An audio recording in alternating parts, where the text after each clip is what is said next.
Quick disclaimer before you listen. The World's Okayest Medic Podcast is an educational and commentary platform produced and recorded by me. What we say on here is not endorsed by any of our employers, and we are not speaking on behalf of our employers. Our commentary is our own. Finally, remember to follow your local protocols. All right. It has been wild since I got back from my beach vacation. A wild week. I put out the Whiny Dispatchers podcast, but at work, it has, as you know, I've had this dry spell from Thanksgiving to when I went on vacation at the beginning of June, where I've had really no hot jobs. I've had some really sick patients, but as you heard me say, nothing to write home about. This last tour, I should say 2 tours. I did a bunch of flight shifts. So my last tour at my ground job and then the flight shifts I've done. It has been trauma, shit shows. Just in the last week, I intubated an open skull fracture. I performed my first crike ever. You'll be hearing a podcast about that one. That was a different call than the intubating the open skull fracture, but lots of trauma. It has been very, very busy. I have not gotten much rest this week. So if I am slow on the DMs, that's why I apologize. I'm 42 now, 42 and a half, and I don't recover between high-speed shifts as well as I used to. So let's do some listener questions. Ashley's not here, as you can tell. She's currently upstairs seeing her patients. I was going to do the usual style listener questions that I do where she asks the question, I answer it, and then we discuss it. I put out a feeler asking you to ask me questions. You submitted questions. There are definitely ones I want to get to. Rafi, I'm going to get to your question. Does altered mental status automatically require an ALS accompaniment during transport? I do want to answer that one. Spoiler alert, I say the answer is no.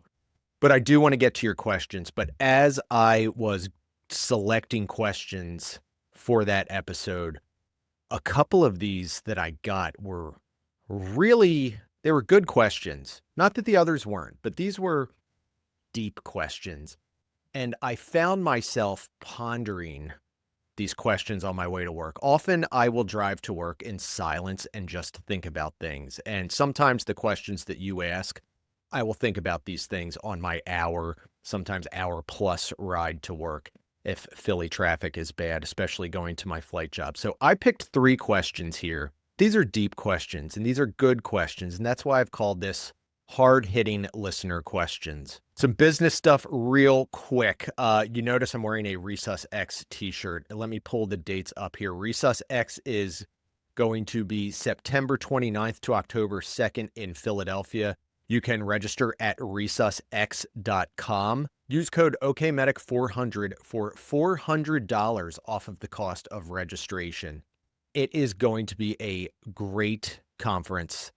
Haney puts on the conference. If you follow him at Critical Care Now, you know he is absolutely amazing. All the hard hitters are going to be there, like Swami, Dr. Haywood, all the usual people you see that Haney associates himself with, which is all really good people. As far as our EMS sphere, Gwenny's going to be there. Melody's going to be there. I know Dan Rao messaged me. He registered. And of course, he was most thrilled to find out that I had a registration code after he registered. Sorry about that. And you're going to get to hear yours truly give a lecture on appropriately selecting the patient for a pre-hospital intubation. So go to resusx.com, register using code OKMedic400. One person did use that code and they had trouble with it, and I had to send them over to the administrative person at ResusX and they straightened it right out for them. I haven't heard of any issues since with the code, but if you do have issues, DM me at my Instagram. That is the best way to get a hold of me. Also, as far as business stuff, just also remember that you can get I believe it's 15% discount with Frontline Optics and with X-Shears using code OKMedic. So get yourself some work accoutrement. So let's get into the meat and potatoes of this episode. Let me close out my browser here, close out my calendar because it is distracting me. And all right, let's do it. Hard-hitting listener questions. Question number 1 of 3. I am really beginning to hate the patients. Not the critical ones, but the BS ones that accounts for 99% of calls. The fact that this question was asked worries me. This is a jarring question, and it's jarring because I know that it came from a good place with good intentions. I am relatively certain that someone who is a bottom feeder shitbag is not going to be following an EMS podcast and then is going to take the time to ask this question to the podcast creator and ask that question in earnest. You know how sometimes you go on a call, you make contact with the patient, and instantly, without further assessment, as soon as you walk in the door, you know what the problem is. Like, yep, you're in congestive heart failure. You are septic. Or you have a crossbow arrow sticking out of your head. Had that this week. Well, the obvious, to me, smack you in the face diagnosis here is that the person who asked this question is suffering from burnout. And while it is very much not good that this person is suffering from burnout, it is okay, I should say. It is natural, might be a better way to put it. I would be willing to bet that if you pulled a sample of 100 emergency medical care providers who actually have good years of experience, you would find that 99.5% of them have experienced some type of burnout in their career. When you have a job that requires you to respond to negativity day in and day out, it is bound to happen. If someone is having chest pain, they call 911, they're having a bad day. You are now inserted balls deep into their bad day. If someone's family member is dying, a natural death, and everyone is sad, and you get called to their house for whatever problem, whether it's low acuity or high acuity, you are now injected into that sad and emotional environment. We respond to scores of psychiatric cases. Same thing. We are now part of that person's emotional problem and their very bad day. That all takes a toll after a while. Compound that with the huge occasional tragedy that we respond to, the critical stress incidents, you would call them, and then add to that the nonstop stream of low acuity, low budget, sub-urgent care level problems that people call 911 for, and sprinkle on top some mindless interfacility transfers. And after a while, the job of an EMS provider can really, for long stretches, become monotonous, routine, an overall non-stimulating and annoying version of Groundhog's Day. And then further compound to that the fact that you are being inserted into people's drama, and frankly, their bullshit.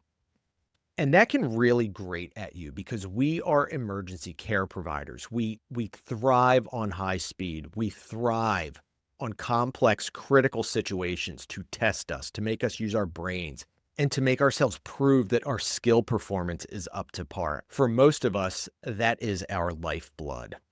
We have all of these fancy toys. We have these high-speed protocols and scope of practice, unless you work in New York. But when day in and day out, you're showing up to work, you're not using any of that, and you're just dealing with low-ball chest pain calls and geriatric problems. And no offense to the older people out there, but you're very often not exciting to deal with. And I will say it here, cancel me for saying it. It can be very frustrating to deal with people who call 911 and use the emergency medical system as a primary care provider. And it can be very frustrating to deal with psychiatric patients who repeatedly call because they aren't getting any better because the mental health care system in our country is broken. When you're dealing with that all day, every day, it can be very easy to lose sight of why you got in this job and how you used to enjoy this job. And you come to find yourself to be a useless cog in the overall apparatus. You think that if you fell out of the apparatus, it wouldn't matter and the gears would keep on turning without you because this job is so mindless and it doesn't make any difference. And I know this is a fact because I have been there, and so have many others. And I'm glad that this person asked this question because it means that they recognize that they are in a burnout stage and that they know it's not a good place to be. It does not mean that you are a bad person. It does not mean that you are a bad paramedic. It just means that currently you are in a dip in the vast journey of peaks and valleys that we come across in life, both personally and professionally. Podcast listeners know that as a rule, I do not give psychological advice because I am not a psychologist, a psychiatrist, a counselor, or any sort of trained mental health professional. I would sincerely recommend that you talk to a professional. It can be very helpful. I have done it. It is not easy. It takes a lot of work. Sometimes you have to try a few out before you find the right one, kind of like ER nurses. Hey, Ashley. But seriously, talk to somebody. Tell a trusted supervisor or your medical director how you are feeling and that you're going to go talk to someone. Life tip: if you are recognizing that you are burned out, you are often the last one to realize it. So you will go tell one of your peers or a supervisor, hey, I'm feeling really burnt out. I feel this kind of way, blah, blah, blah. And their response will very often be, yeah, no shit. Glad you finally realized it because everyone else has. So while I will not give psychological advice, I will tell you what I did. Well, I'll tell you the short version. I went into big, deep depth and did the whole personal vulnerability thing and told you about my big dip and life failures prior to starting the podcast. Go back and listen to episode 220, Podcast Therapy, Me, My Story, and How the Podcast Started, if you want to listen to that long and convoluted story. But the short version is that 1, I came to the realization that I was in a bad spot. 2, I had to tell all of the important people in my life how I was feeling and where I felt I was. And that included my bosses at work. It was not pleasant. 3, I had to make some big course corrections in life that involved seeing a couple professionals, that also involved me having to do the hard work and make some big, meaningful changes and not just go through the motions. But specific to being a paramedic professionally, to get back into once again enjoying this job, I had to look at what things do I do at work that I really don't like doing. And I had to make the decision to stop doing them.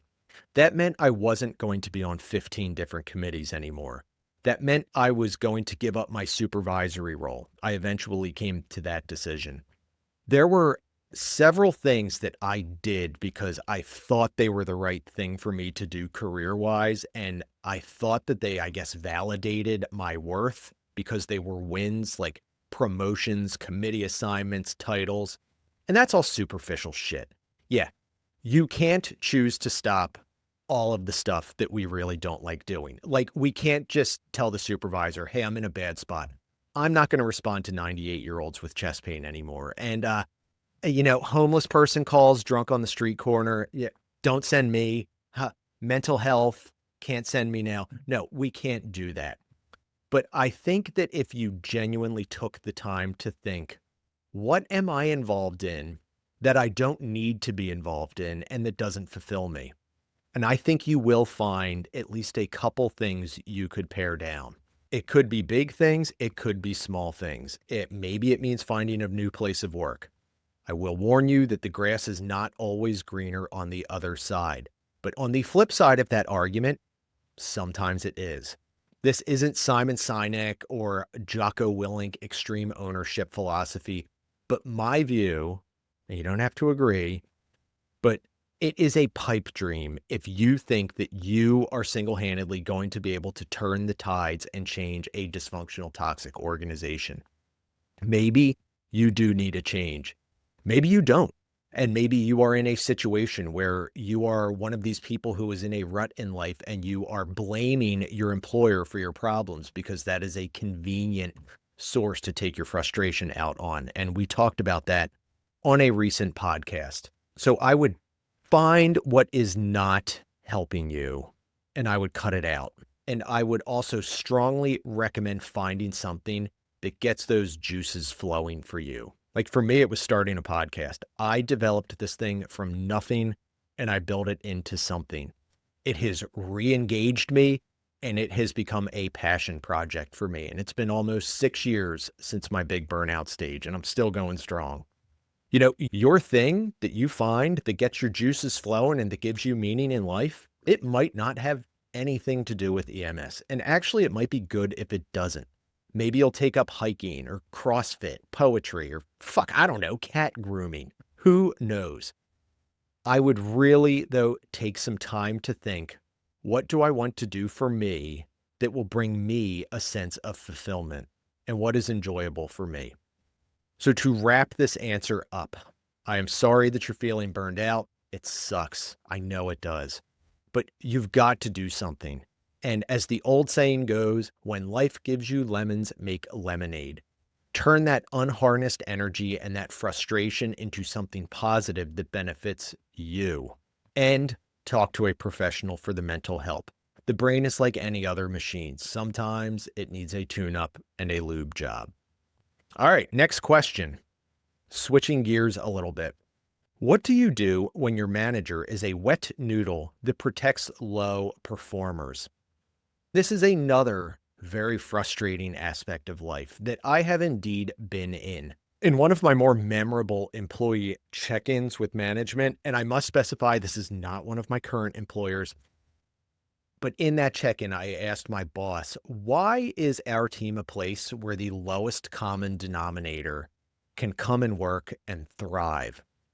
That employee check-in did not go well, and I don't know if I would recommend leading off with that. As soon as your manager sits down to talk to you, it kind of sets the tone for unpleasantness. It is an unfortunate fact that shitty leadership is a reality in our line of work. And actually, it's not just our line of work. I think that we get stuck in our own microsystem. It happens in all lines of work. Talk to teachers, cops, people who work in business, whatever that may be. It's everywhere. So fortunately, or unfortunately, it's not just us that's plagued with shitty leadership. The Peter Principle is a real thing. The Peter Principle, if you're not familiar with it, it's where somebody gets promoted up the chain because they do well at a particular level, and they get promoted to another level and they do well at that level. And eventually they will get promoted to a level where they are no longer competent, and they then become an incompetent, ineffective leader or manager. I think I'm a real world example of this. I think I did a pretty bang up job as a young paramedic, and I did climb up the chain and eventually got to a high level management role. And I think that I sucked at it. It wasn't for me. It's not my shtick, and it's not for everyone. Some people do great at it. Some people do great at middle management, but they suck at a higher level admin. And some people are shit street level supervisors, but they're good administrators. I know somebody who made chief at a large department. When he was a supervisor on the street in charge of a platoon, he was awesome. He was a charismatic leader, effective, respected. People loved him. But then the grand poobah chief spot opened up and this guy got promoted to his slot, and everyone was super happy, very enthusiastic that he got it, and he flopped. He just wasn't good at the whole gamut of EMS management, from billing to operations to the HR stuff, strategic planning. You get the drift. He was much better at being a supervisor than he was a chief.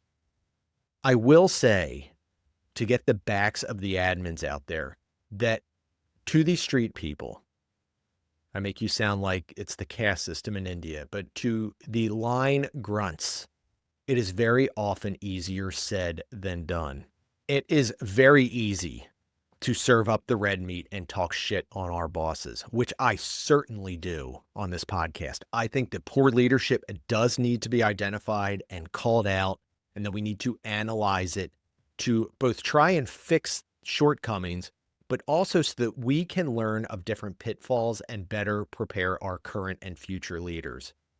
I will say, though, that having been in a leadership position and now being in the position of Joe Shit line grunt medic who has no supervisory responsibilities whatsoever, that I can attest that it is far easier being the one to sit on the sidelines and bitch about things than it is to take the bull by the horns and make some changes.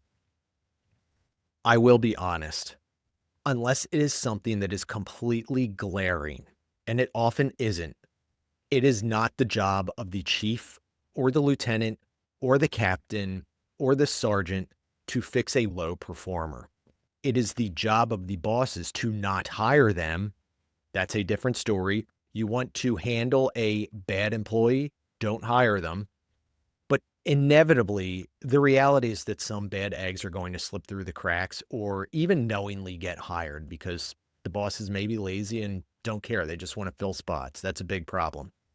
But as a peer, as a line EMT, paramedic, nurse, whatever, it is your job to intervene. I don't care that the job description doesn't say it. I don't care that, oh, I don't get paid to do that. You know, if that's your attitude, then you're not a leader.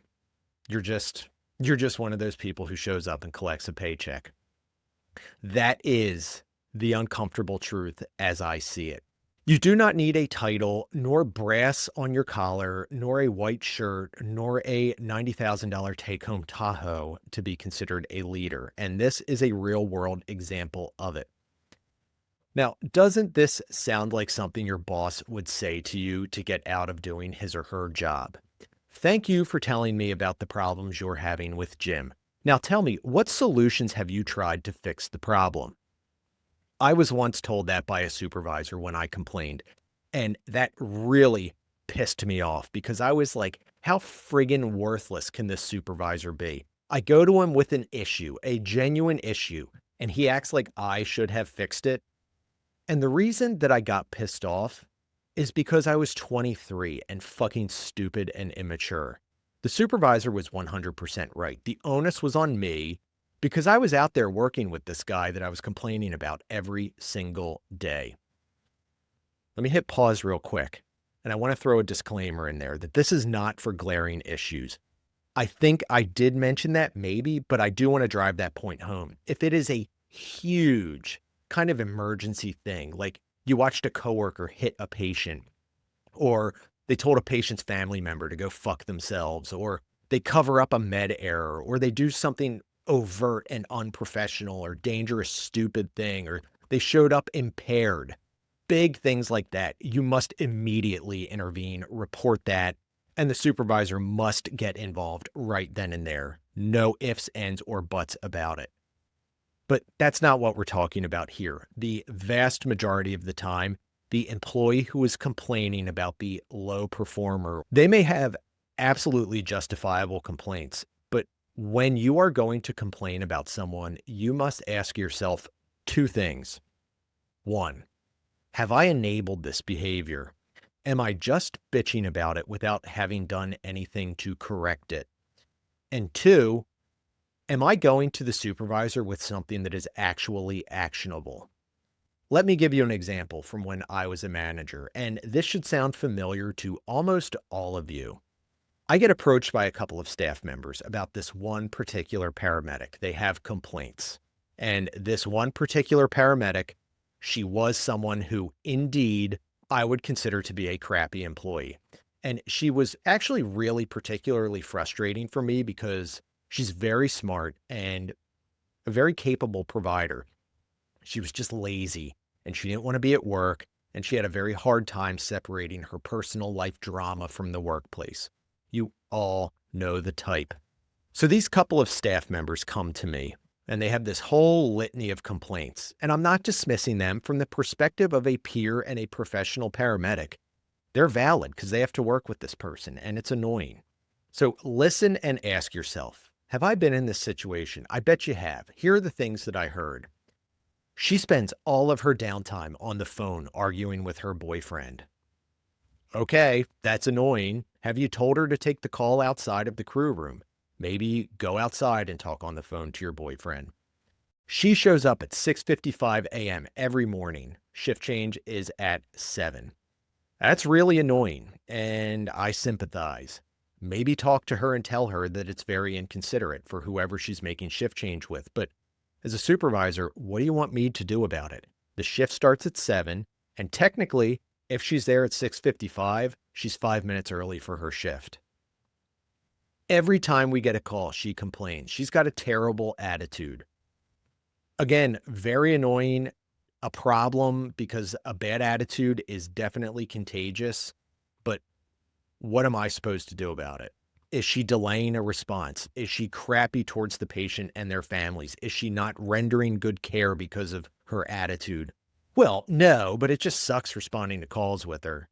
So I told these couple of employees that I get it. It sucks. It blows working with someone like that. It's not fun.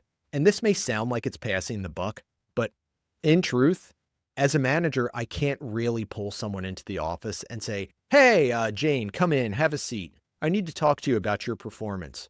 Your coworkers think you're annoying. They say you have a bad attitude, and they say that you're always late, but you've never technically actually been late before. And you haven't really done anything that infringes upon or renders bad patient care. You also haven't really violated any rule or SOP, but basically, you suck. Realistically, how is a manager supposed to approach that? You can, as a boss, certainly pull someone in and talk to them and try to intervene if they have a bad attitude. I have done it a few times. I have also been part of management conversations where a group of managers pulls a problem employee in for stuff like this. I will tell you from experience that it is 100% of the time a useless jerk-off session that accomplishes absolutely nothing unless you have actionable facts to discuss. That way, the managers can create an action plan and include in that action plan actual achievable metrics that the employee has to meet, other than this broad, hey, can you suck less and be a more enthusiastic team player at work? Like, what the fuck is anyone supposed to do with that? But let's get to brass tacks. In this line of work, I see lots and lots of people who say they communicate and they practice good leadership, but they actually don't. Jim may be a great employee. He may have a perfectly valid gripe against his shift mate, Jane. She may suck to work with. She may be a drag and not good for the organizational culture. And aside, yes, organizational culture is critically important, but it is everyone's responsibility, not just the boss's. So Jim thinks that Jane's a piece of crap and he's sick of working with her. What has Jim done to correct her behavior? Nothing. All Jim has done is internalize his frustration and not say anything because he is avoiding conflict. What he is actually doing without realizing it is unintentionally, but very effectively enabling Jane and providing her quiet reinforcement for her behavior. When he can't take it anymore, he doesn't go to Jane. Rather, he goes to his boss to bitch. And when he does, he just vomits out a ton of generalities without a lot of specifics. And the boss sits there functioning as a Johnny-on-the-spot counselor, listens to this whole spiel, and then says, "You've been working with Jane for a year. Have you mentioned any of this to her?" Now, Jim may say, yeah. And when the manager says, when and how did she respond to it, Jim can't say anything because he actually didn't say anything to Jane. He has been spinning his wheels in his head with what he really wants to say to Jane if he had the courage, but he doesn't actually have the balls to say something because he wants to avoid conflict. So he hasn't said anything to her. But rest assured, he has brooded about it and he has bitched to like 15 other people about her.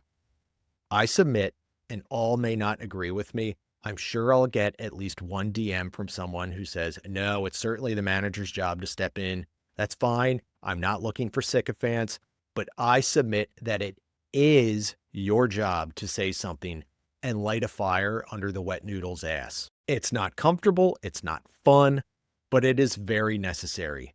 Let them know what you are seeing. Let them know how it makes you feel. Talk to them.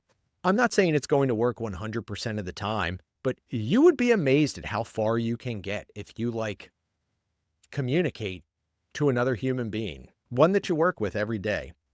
If you're going to formally complain, you have got to be specific. Paul sucks as a medic. He's in over his head. He's incompetent. I can't believe management hasn't done something. That is as useless as calling 911 and saying, I'd like to report a crime, and then hanging up. Gossiping and talking shit about how bad Paul is doesn't help. Putting my supervisor hat back on. I can't do anything with Paul sucks and is incompetent. How? When? I need specifics. I need a specific call, and I need to know what he did or what he failed to do. As a manager, to be truly able to intervene, I need specifics. And that requires people have the intestinal fortitude to stick their necks out there and put pen to paper. Well, I don't want to be a rat. I get that. But also, I think it's worse to just be a gossipy, backstabbing piece of crap. That's just me. What I am not advocating is being a tattletale or being a little Gestapo enforcer and keeping a black book of what your coworkers are doing. And I think that before you get management involved, you should try to talk to and help the offending coworker. If there truly, though, is a problem with the employee's performance that is making the organization worse, it's affecting the patients, and it doesn't improve with peer support, then management does need to be made aware. They need to get involved and they need to fix the problem before it becomes a malignant cancer. Management cannot do anything, though, again, without knowing specifically what happened, and that requires that you put pen to paper. Another thing to keep in mind is that not everyone is you. Years ago, much younger Mike was complaining about another medic to a supervisor. I don't know if that's the best way to, but yeah, I guess I was complaining. I was certainly bitching. It was one of those situations where you're talking to a supervisor more as kind of like an elevated peer, and it's an off the record vent session. And I'm talking about this guy on the shift and how I hated working with him, and he wasn't the best medic in my opinion, and he didn't seem to have much interest in the job. And the supervisor stopped me and said, "Not everyone is you." And for mid-20s Mike, that was like a big aha moment. That's something that you have to remember. And I have found myself as I have matured somewhat and become wiser, I found that I say that to other people. Not everyone is going to be excited to show up for their shift. Not everyone is going to be as into the job as you or be as hard a charger as you. Not everyone might be as good a medic or an EMT as you. And not everyone is going to be transporting a patient with metabolic acidosis and be wondering how the oxygen hemoglobin dissociation curve is skewed and how that plays into what is happening with the patient. Not everyone is going to be eager to wash the truck at the start of the shift. Not everyone is going to immediately do their chart once they get back to the station after a call. And while I never condone laziness and you must complete these tasks, before you talk shit and before you complain, you must stop and ask yourself, is what this person is doing really that egregious? Or is it just not the way that I would do things? And that can be a hard pill to swallow. Let's get to the third and final question. I can't believe it, but I got my dream job. I applied for a flight team, a prestigious one, and I got hired. The imposter syndrome is real.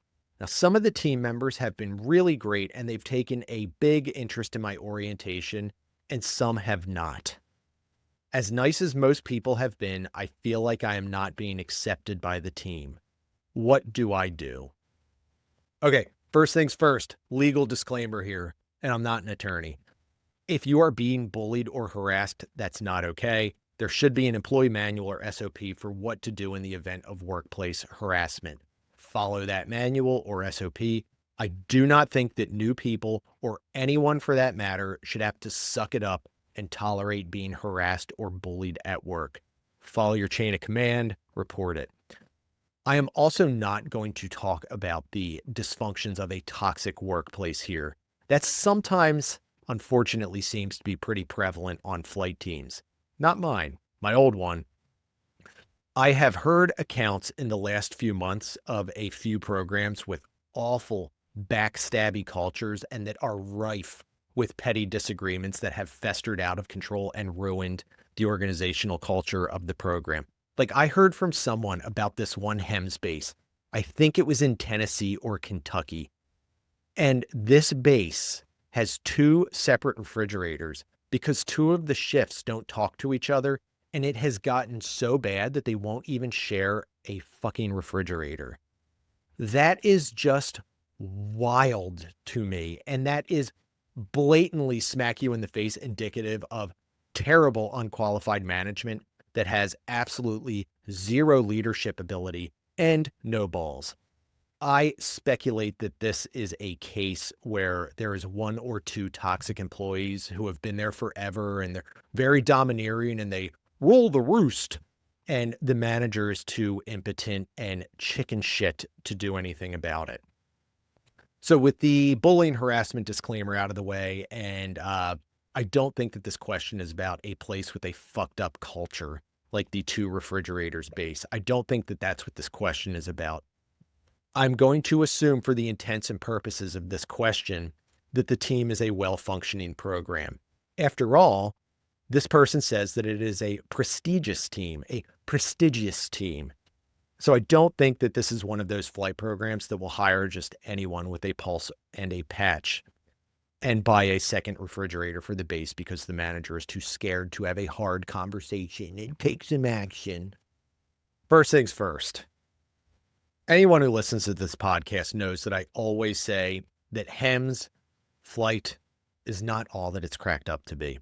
I will forever make fun of and judge my peers who act like they have reached the pinnacle of advancement in medicine and that they are on par with some world-class intensivist because they wear a Ghostbuster uniform to work and they fly on a helicopter. That being said, credit where credit is due. A flight team is a small specialized team that is comprised of seasoned professionals. There are parallels with a SWAT team. Same thing with any small and specialized team where you need to be on your game and highly competent to get picked for a spot. By getting onto a small and specialized team like that, you have just ridden a high. You've gone through the vetting process and you have made it. You've been selected. You should be proud of yourself, and rightfully so. And your family, your friends, and your peers, they should be proud of you too, and they should be impressed that you applied for and got picked for really what is a coveted spot. That all means jack shit when you get to the team. Why?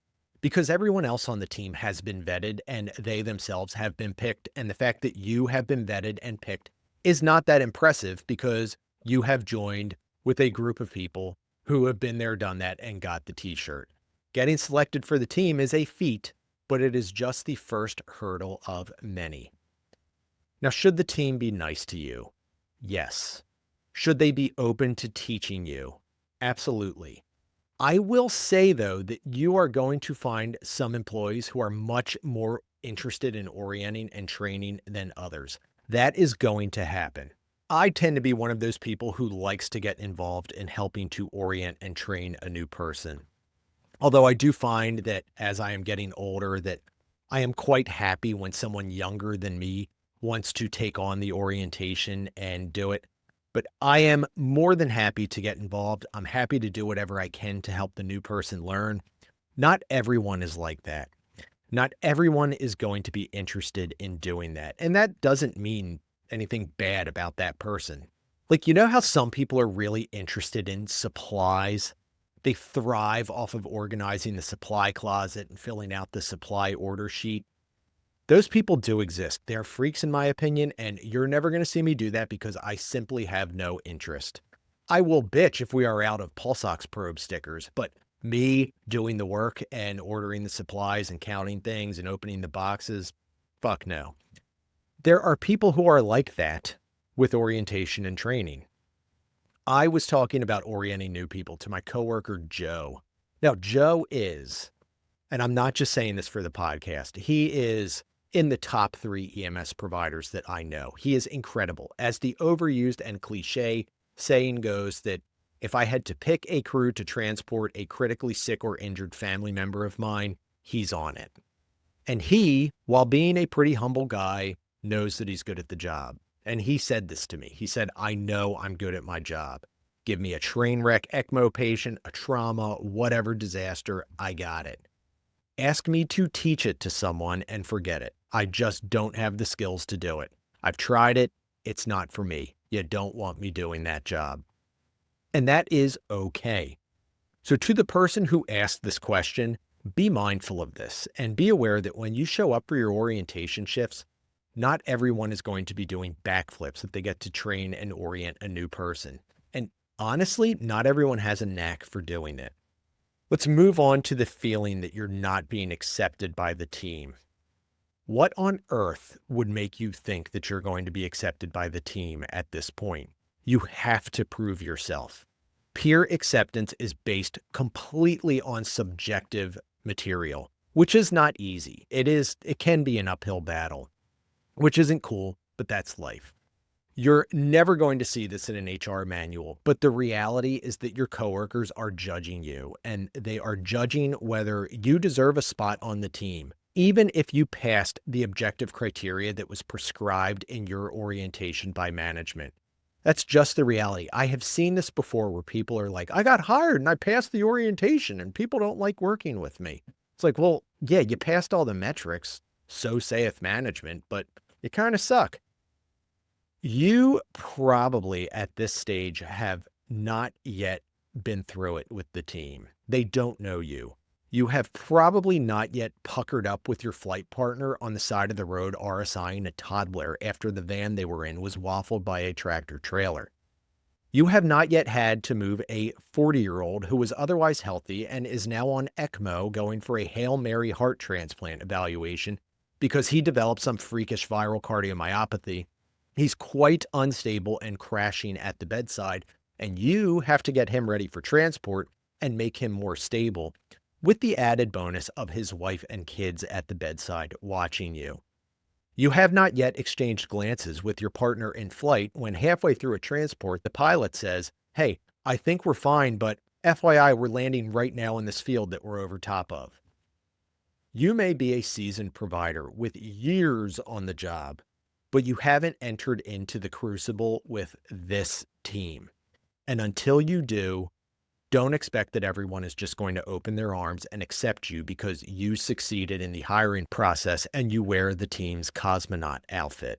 It's going to take many reps and it's going to take time. It's going to take lots of routine transports for you to get the flow down and to learn the culture and how the team works and the operational tempo. And it's going to take some critical patience. And we all know how that is. You could get 10 high-speed critical incidents in a week, kind of like my week, or you could also be like me and have a terrible dry spell of nothing critical that lasted from November to May. It's going to take time, and you have to prove yourself. That is just a fact. Now, I would say all of the things, the leadership things about having a good attitude, work ethic, giving 110%, doing the ordinary extraordinarily well. But you've heard that 1,000 times from me and from other podcasters. You know the drill. Are there people who have been on flight teams or any other specialized team for that matter who have not been accepted by the team? Yeah, I would absolutely be bullshitting you if I said, eventually you'll earn your place. There are people who have been or were on teams like this for years and were always outsiders and not accepted by their teammates. Why? From my experience, it wasn't because of cliques or catty behavior. Rather, it was because that person sucked. They just weren't good at being a nurse or a paramedic, and they somehow got through the hiring process and the orientation. And I'm not talking about one bad call. Everybody has a bad call. I'm not talking about one or two instances where this person mentally vapor locks. That absolutely happens to everyone. What I'm talking about is that they consistently suck and they don't improve. And that speaks to the importance of being a master at your craft and why you must always train effectively. And as we talked on the last podcast, don't be like a dispatcher. Ruthlessly self-critique and honestly, brutally debrief with your team after an operation. And these people who I found were not accepted just would not do that. They would get off the helicopter after a flight, restock, and then not say anything and just go about their day and go to the next flight. No debrief, no self-critique, and they got no better. Also, speaks to the importance of peers stepping up and intervening, like we talked about in the last question. Specific to this situation, one other thing I would add is you should be willing to make adjustments to yourself so that you assimilate with the culture of the organization. I'm not saying do things you're not comfortable with, and I'm not saying that if the organization has a process that you absolutely don't agree with to, stay with that organization just for the fact of staying with it. Now, what I'm talking is about is that each organization has its own culture and little things that probably don't matter in the grand scheme of things. But if you break those norms, it's going to have the same response as if you farted in church during the consecration. When I first started out as a critical care transport medic back in the day, on day one, I was out there at the start of shift. I was checking the truck and I went out there before everyone else did because that's how I was brought up. If you're new, if you're in training, your ass better be out there checking the truck before your FTO even gets there and suggests checking the truck. Well, that wasn't the way that this team did things. In fact, one of the nurses was kind of a dick about it. They all go out there at the start of their shift as a team and check the truck. And I thought that was weird. And I was like, all right, you're a little overly off-put about this, but okay, I get it. That's how you do things here. Little things like that. I don't think I need to elaborate more. I could probably go on, but this has been a long podcast and my facial muscles and my tongue are beginning to hurt. And that tells me that I have talked for too long. So that's what I got. These are the 3 hard-hitting questions. We will do a more traditional listener question episode in the next couple of weeks. That's what I got. Stay safe out there. Stay classy. Goodbye.